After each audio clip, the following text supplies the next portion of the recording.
আমাক আকৌ সমালোচনা কৰিব যে আপুনিওতো এদিন মাতৃ হ'ব চাম আপোনাৰ সন্তানক আপুনি কেনেকৈ ডাঙৰ কৰে কথা আসলতে সেইটো নহয় আমি যেটো পৰিবেশ পাইছো মই গাঁৱৰ ছোৱালী গাঁৱত দেখিছো মাহঁতক মোৰ মাই কেতিয়াও ৰাতিপুৱাৰ পৰা গধূলিলৈকে ৰিলছ বনাই থকা মই দেখা নাই কিন্তু আজিকালি বহু সন্তানে নিজৰ মাকক তেনেকৈ দেখি আছে মাকক তেনেকৈ তেওঁতো কাৰোবাৰ মাতৃ তে এই ধৰণৰ কামবোৰ কৰি থকা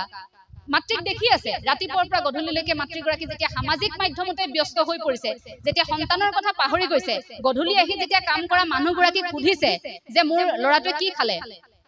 কিবা এটা খুৱাই দিবি তাক মোৰ অলপ কাম আছে ফেসবুক লাইভ আহিবলগীয়া আছে ৰিলছ এটা বনাবলগীয়া আছে ইয়া কিবা এটা খুৱাই দিবিচোন যা কাৰ্টুনখন লগাই তাক মেগী পেকেটকে খুৱাই দে এই কথাটো আহি কয় কিন্তু আগতে কি আছিল বুকুত লৈ মায়ে নিচুকনি গীত গুৱাই খুৱাইছে ককাকৰ ওচৰত দি থৈ আহিছিল আইতাকৰ ওচৰত দি থৈ আহিছিল এই পৰিবেশবোৰ এতিয়া নাই অকনমান সোশ্যাল মিডিয়াৰ প্ৰসংগটো লৈ এবাৰ আহিছো দেই আপোনালোকে দেখি থাকে নে খুব আজিকালিটো ব্লগাৰ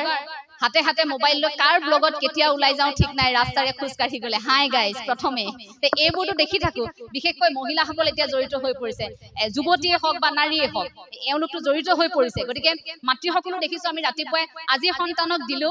স্যান্ডউইচ আজি দিলো বাৰ্গাৰ খুব সুন্দৰকৈ তেনেকৈ পনীৰ দিলো অমুক দিলো তমুক দিলো বেলেগ ধৰণৰ ডিশ মানে হেবোৰ আমাৰ টেকেলি পিঠা ভাত পিঠা তিল পিঠা এইবোৰৰ লগত পাত্তা নাপায় মানে এই কথাবোৰ নহয় তেওঁলোকৰ এটা বেলেগ ধৰণৰ লাইফষ্টাইল তেওঁলোকে দেখুৱাব বিচাৰে যে আজি সন্তানক স্যান্ডউইচ দিলো আপোনালোকেও দিব পাৰে এনেকৈ দিবচোন বুলি কৈ এটা ব্লগ বনাই এটা আপলোড কৰি দিয়ে তাৰ পাছত তেতিয়া মোৰ বেয়া লাগে যেতিয়া সেই ভিডিঅ'বোৰ সামাজিক মাধ্যমত দেখো মই আকৌ কেতিয়াবা খুব ভাল লাগে মন্তব্য পঢ়ি কেতিয়াবা পঢ়ো দুই এগৰাকী মাতৃ ইমান কৰুণভাৱে লিখে যে বাইদেউ আপোনাক অনুৰোধ কৰিছো আপুনি অন্তত আমি এই কিনিব নোৱাৰা বস্তুবোৰ এনে ধৰণৰ বস্তুবোৰৰ ইমান বেছি ভিডিঅ' দেখুৱাই নাথাকিব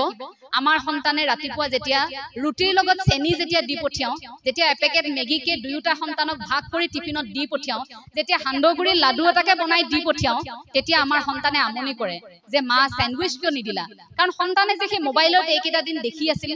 যে টিফিন দেখোন এনেকেও দিব পাৰি এইবোৰ যে দেখি আছিল মাতৃগৰাকীৰ মনত বেয়া লাগে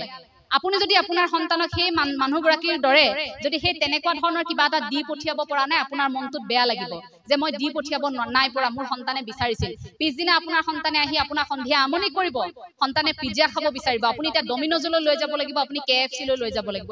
ঘৰত ৰন্ধা বস্তু সন্তানে খাব নিবিচাৰিব কাৰণ সেই যে পৰিবেশ পৰিস্থিতি সেই যে দেখি আছে এই যে শো অফ কৰি থকা এই যে আনক দেখুৱা আমাৰ এটা প্ৰৱণতা আছে আমি কি পিন্ধিছো কি খাইছো হাতৰ আঙুঠিটো কিমান দামী পিন্ধিছো কাপোৰজোৰ কিমান দামী পিন্ধিছো এই যে কথাবোৰত আমি মূৰ ঘমাই এই বস্তুবিলাকত যে আমি বস্তুবাদী ধাৰণাটোত যে আমি গুছি গলো সন্তান লাহে লাহে আমাৰ পিছে পিছে সেই দিশত গুছি গল বেয়া লাগে সেই কথাবোৰত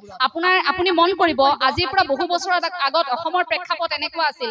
অসমীয়া সমাজ বুলি কোৱাৰ লগে লগে অসমীয়া নাৰী বুলি কোৱাৰ লগে লগে এটা বেলেগ ধৰণৰ পৰিবেশ নামঘৰলৈ যায় মহিলাসকল খুব সুন্দৰকৈ ৰিহা লৈ গাত চেলেং লৈ দেখিব আগত বয়োজ্যেষ্ঠসকল বহি আছে তাৰ পাছত মহিলাসকল আছে নামতীসকল সকলো থাকে একেলগে নাম লৈ সন্তানো যায় কিন্তু আজি সেই পৰিবেশটো আপুনি নেদেখে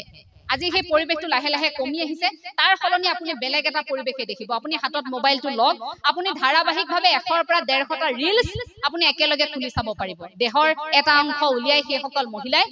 তেনেকৈ কিছু ভিডিঅ' আপলোড কৰে সামাজিক মাধ্যমত আৰু সেই বস্তুবোৰ দেখাৰ পাছত আমাৰ ধাৰণাটো কেনেকুৱা হয় যে অসমীয়া নাৰী অসমীয়া সমাজখন এনেকুৱাই আছিল নে বাৰু আমিতো এই পৰিবেশটো বিচৰা নাছিলো আমি যদি এটা বেছি আধ্যাত্মিকতাৰ কথা কওঁ আমি যদি পিতৃ-মাতৃৰ কৰণীয় এই ভাল লগা পৰিবেশবোৰৰ কথা যদি কওঁ আমাক আকৌ সমালোচনা কৰিব যে আপুনিওতো এদিন মাতৃ হ'ব চাম আপোনাৰ সন্তানক আপুনি কেনেকৈ ডাঙৰ কৰে কথা আসলতে সেইটো নহয় আমি যেটো পৰিবেশ পাইছো মই গাঁৱৰ ছোৱালী গাঁৱত দেখিছো মাহঁতক মোৰ মাই কেতিয়াও ৰাতিপুৱাৰ পৰা গধূলিলৈকে ৰিলছ বনাই থকা মই দেখা নাই কিন্তু আজিকালি বহু সন্তানে নিজৰ মাকক তেনেকৈ দেখি আছে মাকক তেনেকৈ তেওঁতো কাৰোবাৰ মাতৃ তে এই ধৰণৰ কামবোৰ কৰি থকা মাতৃক দেখি আছে ৰাতিপুৱাৰ পৰা গধূলিলৈকে মাতৃগৰাকী যেতিয়া সামাজিক মাধ্যমতে ব্যস্ত হৈ পৰিছে যেতিয়া সন্তানৰ কথা পাহৰি গৈছে গধূলি আহি যেতিয়া কাম কৰা মানুহগৰাকী সুধিছে যে মোৰ ল'ৰাটোৱে কি খালে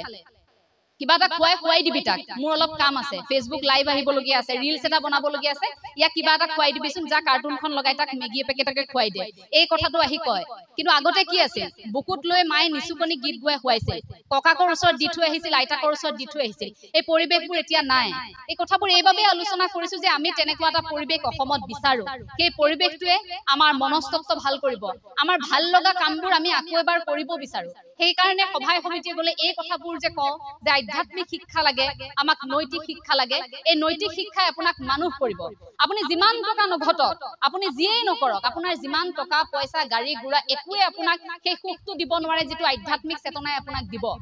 আপোনাৰ আধ্যাত্মিক চেতনা থাকিলে আপুনি একো অপৰাধমূলক কাম সংঘটিত কৰিব নোৱাৰে।